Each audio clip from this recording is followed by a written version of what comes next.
You're watching Life Report. Pro-life talk. Real-world answers. Life Report trains people to more effectively defend their pro-life beliefs while honestly examining the strengths and weaknesses of both sides. We're the show other pro-lifers may have warned you about. This is Life Report. Wow, we're having way too much fun. I think this is the last episode we're gonna shoot today. This is definitely the last episode. I don't know about you guys, but I'm raring to go. You're raring. That's true. It's true. Well, it's just because every moment I'm in here, I'm not doing homework. Well, I've given you lots of fodder. I mean, between the contrast, getting ready to tape with Kyle on his phone playing Hold'em, and us talking about our Gilmore Girls knowledge. Gilmore Girls is a stark contrast. Oh. For our listeners and viewers, we love doing this. But we really do. The outside, the before and the after of shooting this show takes the life out of you, and we're just like, nah. Just go home and just collapse. Can we just, collaboratively here as a group on television blame producer Grace? Oh, wow. Wow, and you can see her face. That's me. That was so unexpected really to her. And she's all like, what? Take the camera to her face. Oh, too bad. That was really, really funny. For the record, I love Grace. We all I just wanted to give her a hard time. We all do. And you say that because you want to have plenty of screen time on the show. She's the one editing. So we get listener mail. So where's Liz? Did she leave? I hear her, but I never see her. See her. Weird. Anyway, welcome to Life Report. We're going to get it. It's kind of almost a part 2 from the last episode. We're going to be kind of referencing this viral video that we were talking about. And so this would be one of those that it would be helpful if you want to keep this completely in context to go back and watch. However, Liz, you weren't 100% happy with that episode. You had concerns, and I don't agree with your concerns, but I still want you to say them because if you think it, then probably there's other people that are thinking the same thing. You felt like maybe we came off too harsh against the pro-life ladies in that video. So yeah, I think there's a possibility that people could get that perspective from listening to our conversation, and I think part of it is we're not normal people necessarily on this show. We have a goal, not normal, and a job, and our mission more or less is to take your average pro-lifer and make them better, to turn them into the best that they can be as a pro-lifer. Yeah. And so we spend so much time critiquing the bad or the poor choices that people make. And I felt like in our efforts to be as kind and compassionate to the pro-choice dad who's going through this, this terrible ordeal, that some people might get the idea that we're just, trashing our own side. Right. And I wanted to make the point that we're not. We're trying to, we understand and we're very grateful that people exactly like these volunteers are out and doing what they're doing. Yeah. And we're just wanting to make them better at it. Yeah, and that's absolutely where I feel like at least we were trying to come from. Right. But I certainly agree that doesn't just because that's what we're thinking, it might not come across. And so just for the record, here's where I'm at on that video is like I think Kyle said it really well. These women are out there. Right. They're doing something. Which is better than all of you sitting on the couch doing nothing. Watching our YouTube video. Hey, that's cool. At the same time, though, if they're also doing stuff, that's awesome. That's like the perfect combination of person getting trained and out doing stuff. You want to see the combination of both. You don't want to only go out there because then things like that video happen. Right. You don't only want to sit home and get trained by us because then really not a whole lot of difference has been made. You want a combination. So I am glad those women are doing something. I wish they had made different choices that day, but I'm glad they're there. And so it's just hard for me to have to see sometimes what happens when we get focused on ourselves and maybe not other people and what's really going on with them. And so you don't have to defend the bad things that your side does. Right. And that's certainly not a problem on our show. No. So hopefully that helps clarify where we actually are for people. So now that we've talked about that video, I want to transition from talking about that video. We actually thought we might be able to do both in one show. That was so not going to happen. So we're going to transition from the video. What do you do with that question? And this is something we've never talked about on the show. It's only something I've recently researched because I did a speech on this. How do you respond to the person that brings up the severely deformed child, something like anencephaly, where the child is born without part of their skull and brain? They'll be born with a part of a brain. They might live for a few minutes and a few hours. Trisomy, there's a few different of the trisomy disorders. I don't have it right in front of me. I think 13 is one of them, and these are things where the child is severely physically messed up. And we live in a fallen world where this stuff happens. Thankfully, rarely, but it happens. We're not talking about the child that has a mental disability that's going to make parents' life harder. We're talking about the child that's not going to live longer than usually an hour at the most. That's what we're talking about here. What do you say to the person if you're on a college campus, you're having a dialogue with someone about abortion, and they bring this up? It's like rape. It's like one of the most emotionally charged, difficult, but real-world cases. This actually happens. I've sadly, a lot of people don't even know that happens, and so you might get taken aback. Like, whoa, I don't even know what anencephaly, what is that?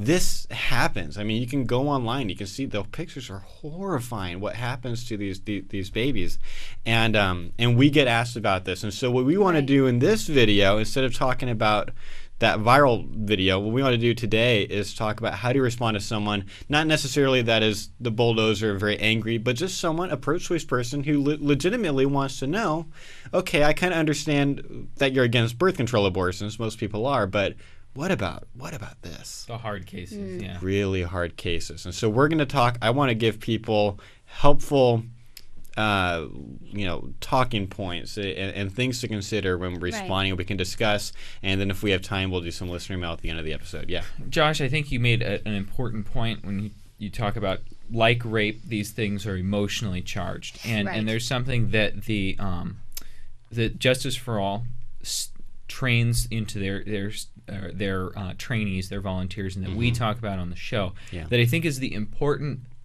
call it easy to remember, but important first step. And that is, you need to recognize whether you need to make an emotional connection first and then an intellectual connection with whoever's bringing it up. That's very important. And we'll use the video as an example. This guy is emotionally connected to the concept of a fetal deformity that is fatal in the womb. If you are not making an emotional connection, you are cold, hard, and you are not treating that human being standing in front of you as a human being. You're completely glossing over it. And if you don't, if you're not, I'll let you finish, but if you're not purposeful to do that, like, you can be that way on the inside. Those women on the video might have been that way on the inside. But they might didn't see it. They might have legitimately cared about this man and his baby and his wife, but they didn't. It's because they didn't come across that way. We have to be very purposeful that we're showing how we really are on the inside. And I'll refer back to a comment that Liz made last episode. I'm sorry to hear that. How are you coping? Make the effort to, and if you want to understand, how do I make the emotional connection with a pro-choice person who has an emotionally charged position, like this father did? Treat them as though they've just learned that their closest friend, their mother, their sister, or someone has died or been seriously injured. Or is about to die, which is exactly what's happening. Exactly, is about to die. Their child. And in the rape thing, we'd say, treat them as though you just, instead of telling you about how their friend was raped and going to get an abortion, say they just told you their friend was raped. What do? You treat them compassionately. So that's step one. Once you've met that, now there's fathers like in this video who are going to need a serious emotional connection before you can go on. And then there are people on college campuses that I read about it in a book. I need to know that you're a human being, so you should have some emotional response. But I really want to know what you think intellectually, and then we build an intellectual connection. And I have some thoughts on that, but I just want to get that out there build the emotional connection first. Meet the emotional needs. That is the first task important here. That's absolutely the first task. And I'm not even going to add anything to that because I think you've said that really well. And I'm going to credit Justice for All for a lot of what I'm going to be trying to teach people on this show. It's not like they wrote all this material, but they've compiled it, and I feel like the best way. So a lot of this is straight from Justice for All. Their website's jfaweb.org, and if you haven't been to their training, you really, really have to. And be part of the outreach, too. Remember the combination of the... Yes. Both are very, very important. Task 2 here is to tell a story. Yes. And this is something that we do with rape too. Is we try to we'll frame some of the things that we say. We try to tell stories, and I think because the deformity concern is heavy with emotional appeal, telling a story is very important. So I'm going to tell a story that I think people should. Basically, you need to learn this story. You don't have to say it word for word. I'm going to summarize it. You can read. I'm going to put a link on the website. You can read the entire story from the perspective of the mom in the story. It's a true story. I'm going to summarize it here just to give you the highlights. But being able to do that, I think, is very, very important to be able to do that on a college campus. So this is Grace's story. The mom found out through an ultrasound at 19 weeks that her baby had trisomy 18, which is one of those conditions that is extremely severe. Child is not going to live.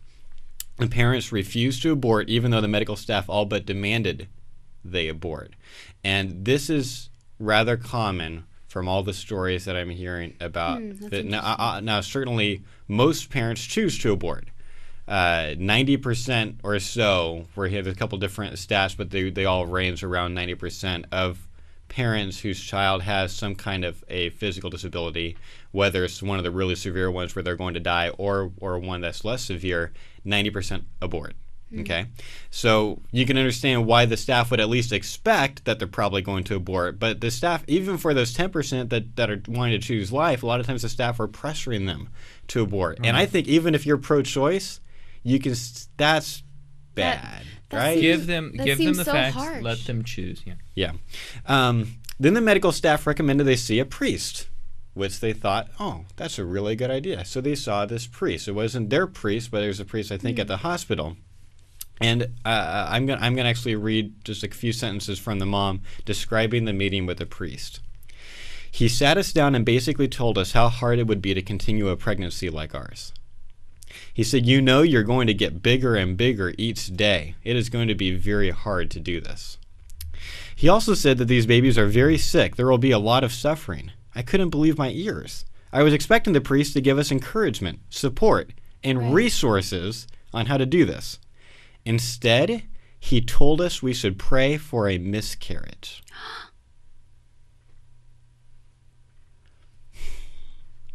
Instead, he told us we should pray for a miscarriage, and he told me how to bury my baby. As a dad of a child who died in a miscarriage at 10 weeks, this is beyond offensive to me. That's all I'm going to say. So he says, we left his office without any resources, alone and helpless. This is truly the darkest day. So that's the help they got from the priest, and then she went on. Their OB was much more supportive. So this is where the story got a little bit better. She says, but the parents had to train the medical staff how to deliver a trisomy 18 baby because at that particular hospital, their local hospital, it had never ever been done before. Every parent chooses to abort a trisomy 18 baby, she said.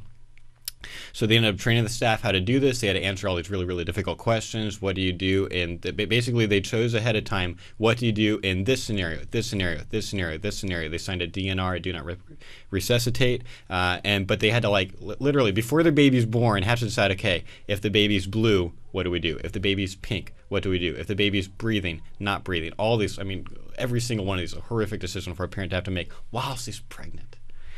And then Grace was born alive through C-section. Her heart condition wasn't quite as serious as they previously thought, as she was still alive after a week. Her parents learned how to tube feed her and deal with the seizures. And Grace died on her 2-month birthday. And her parents report that the experience of caring for Grace is one of their most cherished memories. Her mom says, we have no regrets. We know what she looked like, smelled like, and felt like. I wore pink to the funeral. I wanted to celebrate her life. When we went to the burial, my brother-in-law read a poem, and we released a dozen pink and white balloons.